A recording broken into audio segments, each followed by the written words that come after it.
So there is a professor called Tim Spector, and he has recently released a product called Zoe. And Zoe is basically a test kit. What it does is it uses a type 1 diabetic tracking system, which you place onto your arm, and it tracks the amount of blood glucose inside your blood, and it also tracks when you're eating glucose. So let's say that you have like a donut or something like that. If you ate a donut, the monitor would pick up that there's higher amounts of glucose in the blood at that time, and it would give you a readout on your smartphone. Yo bar, you know what to do. Like and subscribe to the channel. So what's interesting about Tim Spector's Zoe is that it wasn't initially a product. It was actually a study that was conducted by Tim Spector and probably other people that are on his team. And that it was there to study that when you consume highly processed food, such as something like a donut, when you consume it, it spikes your blood glucose and your insulin level then spikes and then brings that back down. And basically what insulin does is it's always trying to find homeostasis. So it's trying to find equilibrium. So if you have too much highly processed sugar, your insulin will spike, and then your insulin will bring that blood glucose back down, and it will bring it down below baseline. So you have a base level line, and basically too much insulin means that it drops it down too low too sharply, which gives you what we call a sugar crash. Now that study has now turned into something which they sell called Zoe, and I completely understand why they've done it, because it probably expands the study, so it gives them more data, which in the long term will probably be really helpful for people who need to be able to look at concrete evidence to say that these types of foods that we eat are definitely wrong. But the one problem I've got with something like Zoe is the fact that although it is a clinical study to some degree, what they do in the test kits is they give you these muffins. And in these muffins, they've got certain amounts of carbohydrate in them or simple sugars to see how high your blood sugar goes and to see whether you're insulin resistant or not. But basically what they tell you is that they say to you that, oh, you're intolerant to taking on certain types of sugar, which isn't quite correct. Actually, what's happening is that you're insulin resistant. You're insulin resistant because your body is producing insulin, and it's producing probably more insulin than it needs to, because the insulin that is being produced isn't being recognized by the muscle cells. So basically, when you create insulin, when your pancreas creates insulin, it creates it to be able to do something with that sugar from that muffin that you've had. But if you're insulin resistant, basically that means that you can't use the insulin that well. You're not very good at using it because you've had too much of it, and you've had too many doses of insulin, and that most likely is to do with the fact that you're having too much highly processed food. So at the basis of this, for me as a nutrition coach, is that Zoe basically is a test kit that's telling you not to eat processed food. Okay, and I wonder perhaps if it's like a study, but they're doing that, and they're, rather than telling you that you shouldn't eat processed food, they're giving it to you as an example. They're giving you a muffin, which is obviously a processed food, and then they're saying to you, look, by eating this muffin, it's spiking your glucose too high, and if you're not good at using that glucose within the muffin, you're not storing it properly, it means that you're insulin resistant.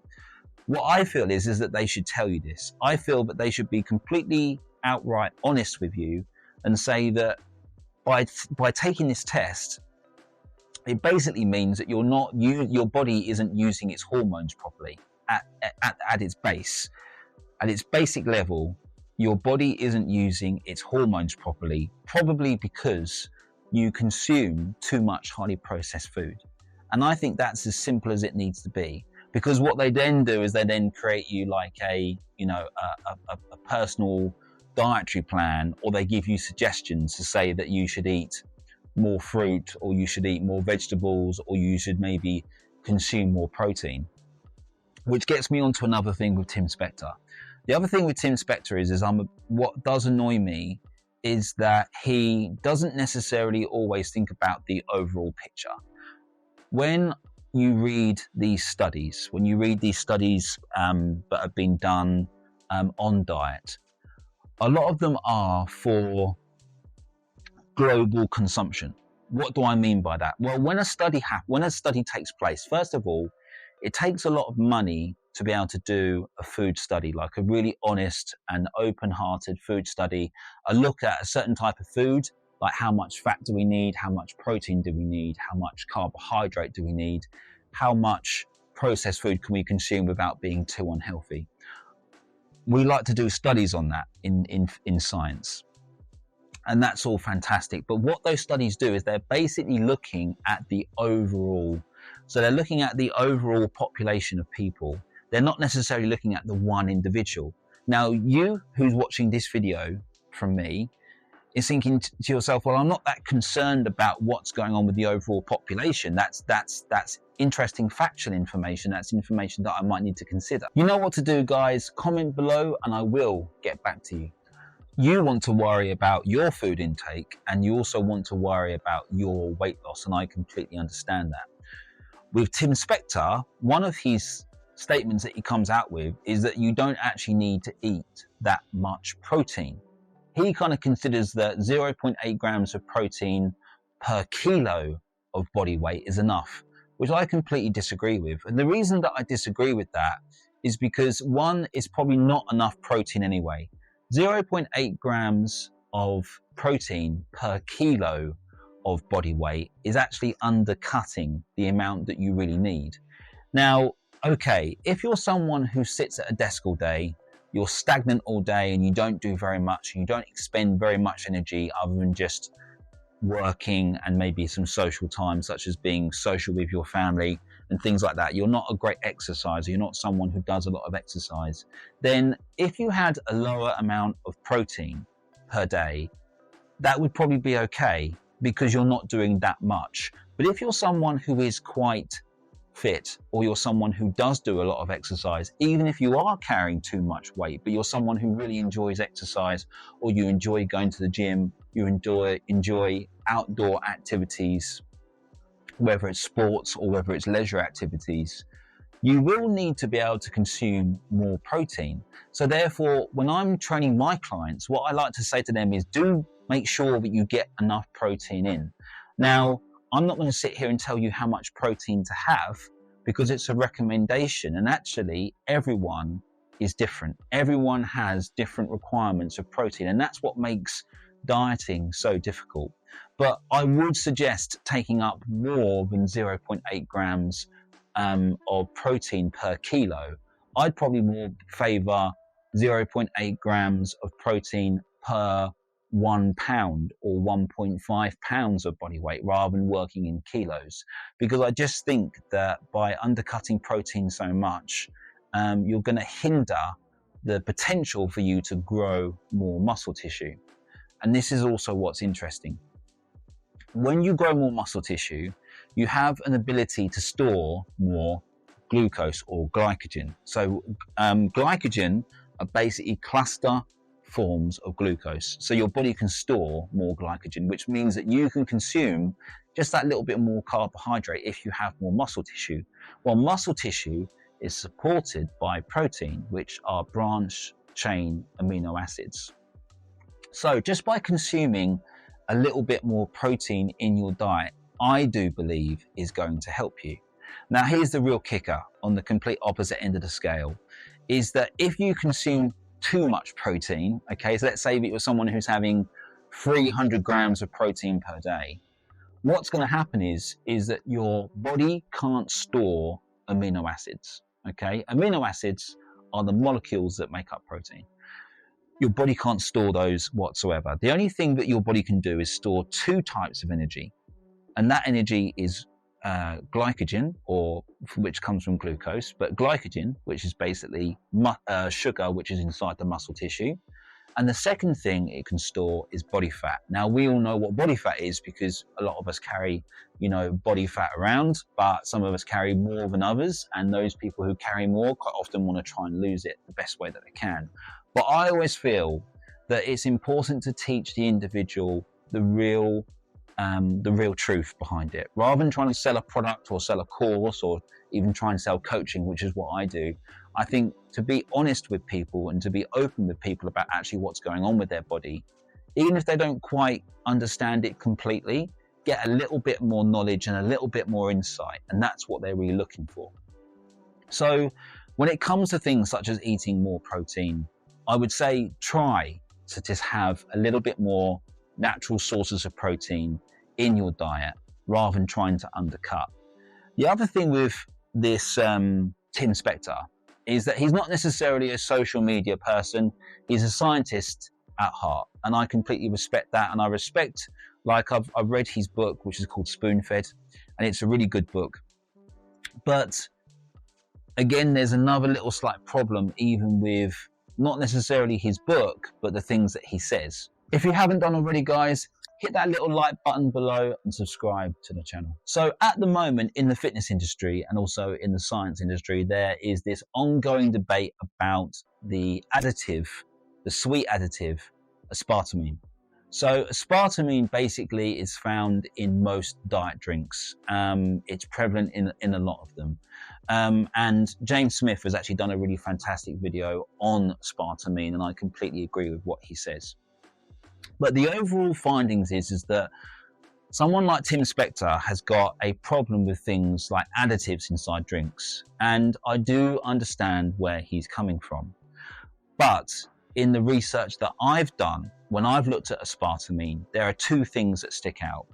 The first thing is that when you consume these low calorie drinks with aspartame inside it, actually doesn't have that much effect on the gut microbiome. So the gut microbiome is basically your bacteria inside your gut, and as long as it's healthy, it can actually support your system without any additives, which I mean things such as chemicals, such as antibiotics and stuff like that. So I believe that with a healthier gut microbiome, and the more that you support a healthy gut microbiome, you are more likely to be well. You're more likely to be a fit individual. And I don't just mean fit as in terms of how much output you can put inside the gym or whatever. I mean in terms of just being a well fit human being.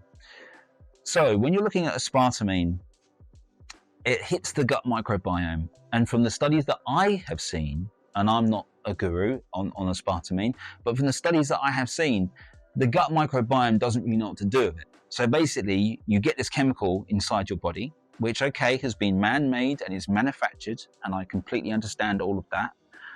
But when it hits the gut microbiome, from what they can see, the gut microbiome doesn't really know what to do with it, because it's not good for you, and it's also not bad for you. It's a null and void. So what the gut microbiome does, it just passes it through the gut, and it just, it converts into other things, and the body can't use it. That's basically it. The second more important thing that I'd like to be able to touch on with aspartame, and where it's had kind of bad press from people such as Tim Spector and other people as well, is that aspartame is in low calorie drinks, and the low calorie drinks are actually more important than anything. When you look at general obesity, when you're looking at, like when I'm working with type 2 diabetics and I'm working with people who are morbidly obese, their main problem isn't aspartame. Their main problem is weight loss, and their weight gain, the weight that they're carrying at the moment, carries diseases.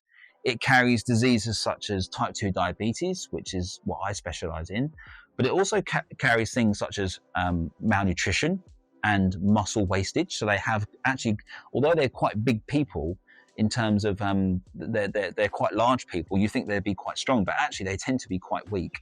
And there's actually quite a lot of muscle wastage going on there because of basically, as I touched on before, the fact that they're insulin resistant. And so because they're insulin resistant, the macronutrients that they consume in their diet doesn't always necessarily target where it's supposed to be going, because what would help it target it is the insulin, the hormone. So when you're looking at these low calorie drinks, diet drinks, let's call them, they are actually there to serve a purpose. They're there to be taken rather than someone taking a sugary drink. So if you look at a normal can of Coke, it will have X amount of sugar in that can of Coke. I think it's something like 28 teaspoons of sugar inside that one single can of Coke. Whereas you look at a Diet Coke, it's got hardly any sugar in it at all. Yes, it has additives such as aspartame, but it's not actually adding to the overall calorie intake. Therefore, that day or that particular time, that person isn't having so many calories, and it's the calories that are consumed in these vast quantities. So just by having something like a can of Coke, you're having a huge volume of calories in such a small liquid format that you're obviously going to put weight on, because you're having so much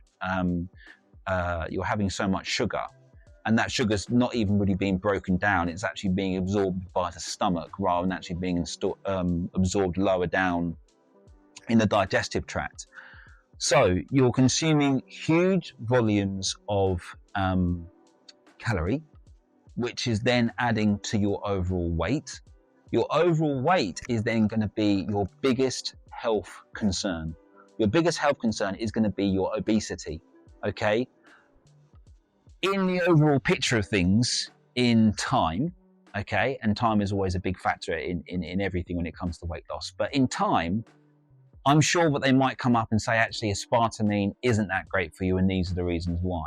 But from what we can see so far with the research that we do have, is to say that the study that they did on aspartame came from rats, not humans. It came from rats.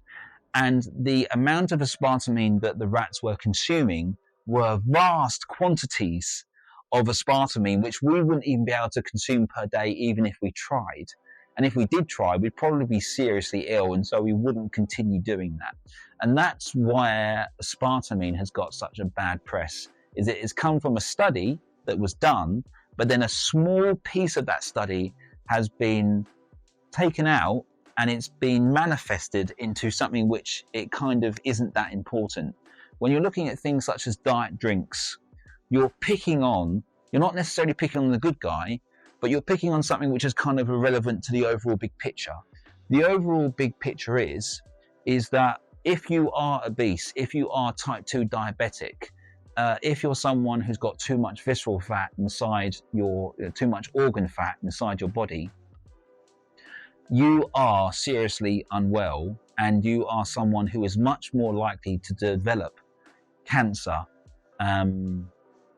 dementia, heart disease, cardiovascular disease, as well as other things. But yeah, you're much more likely to develop life-threatening diseases rather than just when you're overweight, rather than just picking on something such as aspartame. I feel that it's much smaller issue rather than looking at the bigger issue, which is overall overall obesity. Overall clinical obesity is more of a problem. It's the Yo Series.